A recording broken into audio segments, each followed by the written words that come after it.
This is TWiT. Joining us to talk about the problems Facebook and other social media that is creating in Latin America is Juan Guevara Torres from Univision. Welcome to the show. Hey guys, how you doing? Good. So first, explain what kind of problems Facebook's misuse of customer data, what are the problems that that's specifically creating in Latin America? Well, I'll tell you this. The problem is we know already that Facebook has been sharing data not only in Latin America but everywhere. We just learned about that in China, and that continues to happen. Now, Latin America is extremely sensitive about privacy, and there is one reason: security.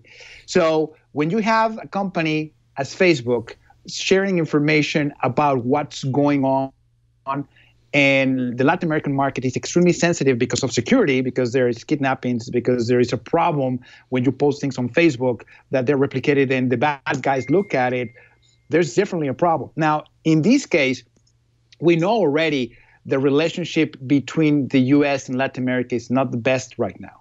So when we have people actually being accessed their information and being used for these type of purposes, like political purposes, is really bad. And the perception in Latin America about Facebook and what happened, it's not the best. In fact, I believe it's hurting them very, very, very badly. We have reports that Facebook is actually losing users in Latin America. They're starting to question using WhatsApp as a platform when they were using that platform to communicate with the family in the United States or in other countries in Latin America.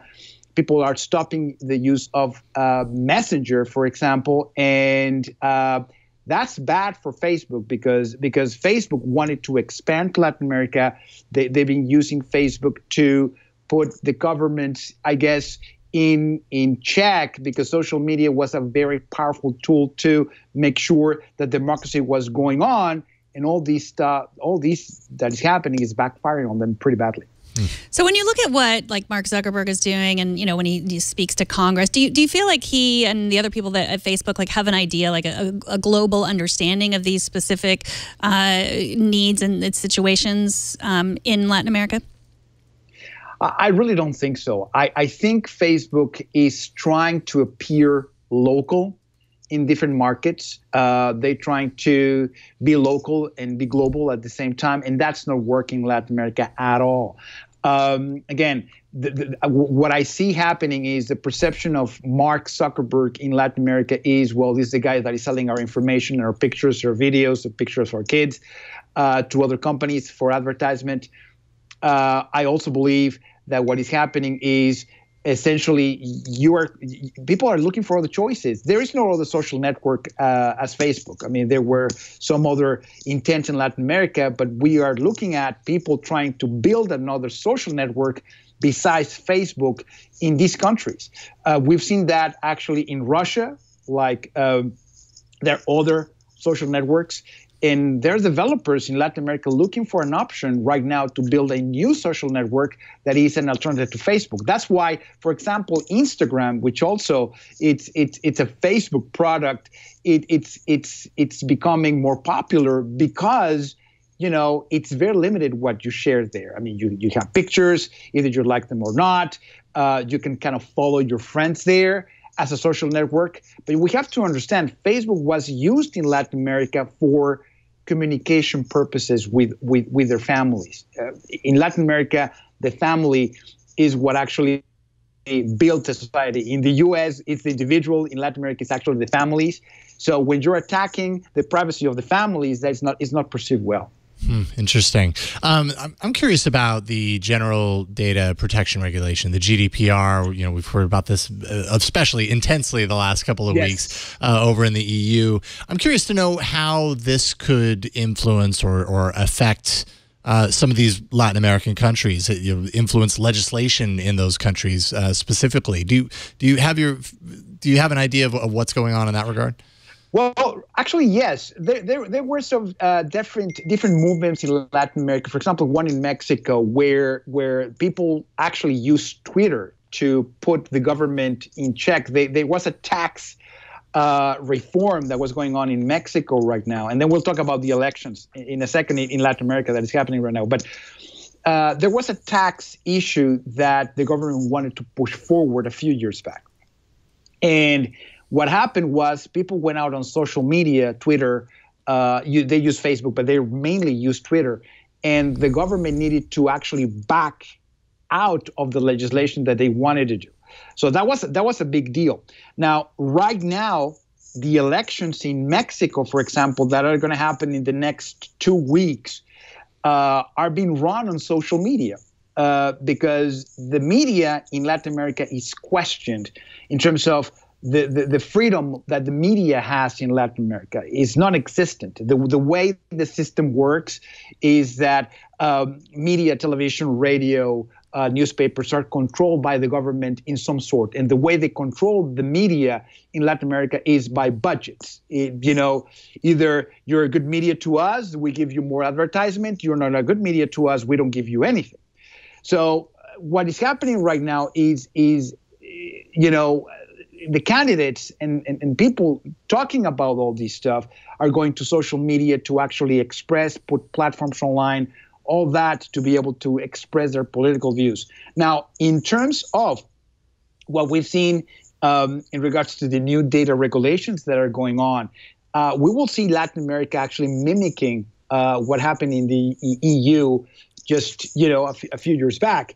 In fact, right now, the Facebook is being challenged by the Mexican government, for example, to put data centers in Mexico that are controlled by the Mexican law, not necessarily in the U.S., because what is happening right now is if you want to access Facebook, well, your data is in the U.S., so Mexico doesn't have any jurisdiction. So what Mexico is pushing, for example, right now is to have data centers in Facebook in Mexico that are controlled by Mexican jurisdiction, and that's happening also, for example, in Venezuela. Venezuela obviously has a lot of problems in terms of what's going on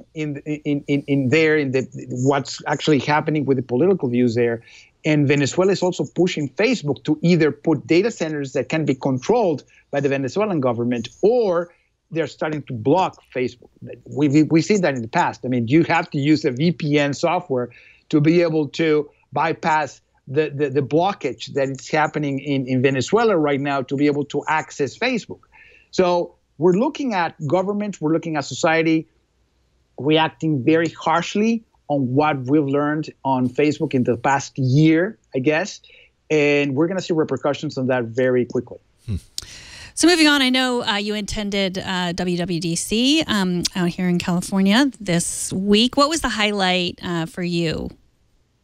Well, I was impressed by the age of the developers. I can tell you that. I am 43 years old. I wish I learned to code Swift, I guess, when I was 6 or 7 or 12. But we'll see these young kids now making a lot of money in developing apps. And that's what really, impressed me. Every time we'll see developers that are younger, brighter. That's number one, and I love that because I think I with Apple in this regard I would hope that every kid knows how to code. That's number one. Number two, I actually believe that in this time the iOS 12 actually became, or I guess the standard was better. I see an operating system that it's better than what we had before. I think Apple was lagging in a lot of ways with the macOS and with the iOS 12. And I think finally we're looking at the Apple being Apple and being kind of catching up to Samsung and Android because, for example, I truly believe the Galaxy S9 is a better phone than the iPhone X. And we were lagging in the Apple ecosystem as actually an iOS that actually works and explodes everything that the hardware does. But I can tell you, it was good in terms of a launch. It was good in anything that we have experienced. I think it was a good conference in terms of what it was announced. I was expecting some hardware. I was expecting a refresh of some of the MacBooks. Actually, we were expecting a little bit more better software for I guess the hardware for the watch. But I think they did good. And one of the things that actually got my attention is the fact that they recognize that Siri is not all there. I think Alexa is better. I think Google Home is way better in terms of how it interacts with the user. And I think finally Apple is starting to realize that Siri needed a major revamp. Man, if Apple's only just now realizing this, we've got a problem. This has been a problem for so long now. So I have a question, and I'm curious to hear your take on it. One of the things from the WWDC event was a new feature called Screen Time. And, yes, it's basically set to kind of like help a user curb their smartphone usage, addiction, whatever you want to call it. Google has something similar coming up in Android P. I'm curious to know, is this... I mean, from your perspective, like being so in tune with like Latin American markets, let's say, are features like this, from your perspective, aimed more at the American market and American users? In other words, are we the ones that are so obsessed with our technology, or is this pretty much standard across the board? Do you see this in Latin American countries as well? Most definitely. I believe that there are some countries in Latin America that believe that the iPhone is an addictive device. So I actually believe it was a very good idea on providing that data, screen time to the parents to say, hey, this is what's happening with your kid's device. And we're going to provide you with tools how to you can restrict or limit their use with their kids. I can tell you, I have two daughters, and now we live in the U.S. They were born here and everything. But I can tell you that they're addicted to Minecraft. They love YouTube. They don't watch TV.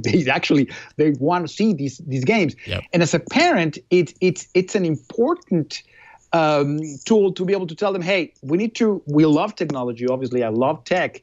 That's what I do for a living. But at the same time, we need to make sure that there are limits on how they actually access these devices. So screen time was actually one of the two things. There was another one, but two things that actually the Latin American love, to be able to monitor what the kids do with their devices. And the other thing that they loved and they're waiting to get their hands on is multiple FaceTime with up to 32 people. That was something that was very important, because you have to understand, we have people moving into, well, not as much anymore, but we were used to have people moving into the U.S., leaving their countries and leaving their families behind. And no one spends in international long distance anymore. I mean, I remember the cards that you needed to prepay, cell phones and everything. Now it's either WhatsApp, FaceTime, Skype. And the fact that now I can have my family together in a Skype and a FaceTime conversation all together, it was very well received. I think that's going to have a major impact in the way Latin America adopt the iOS 12. I think it's going to push a lot of people to buy iOS devices, because you have to understand, Mexico is big in highway. It's big in Android. Not as much as iOS, because the iOS devices are very expensive for someone that is earning in pesos and spending in dollars. So Android had cheap phones in Mexico. The same thing in Latin America. Huawei is actually busting the market there, or getting the market there, because they're the cheaper devices. Now that you have a different approach to iOS, people are willing, I believe, to spend the extra amount of dollars to get a feature as FaceTime for multiple people. Well, Juan, thank you so much for joining us. Juan Guevara Torres is a tech expert at Univision. I wanted to watch all your videos that are all up on YouTube, and it was one of those times where I should have learned Spanish, because they're all in Spanish. It's not too late for me. As soon as maybe I'll watch them to help me with my Spanish. And Juan can also be found on Twitter at JuanTechTV. Thank you so much for coming on. I enjoyed it, guys. I hope I can be on sometime soon, and we'll talk to you guys later. All right. We love your perspective. Thank you, Juan.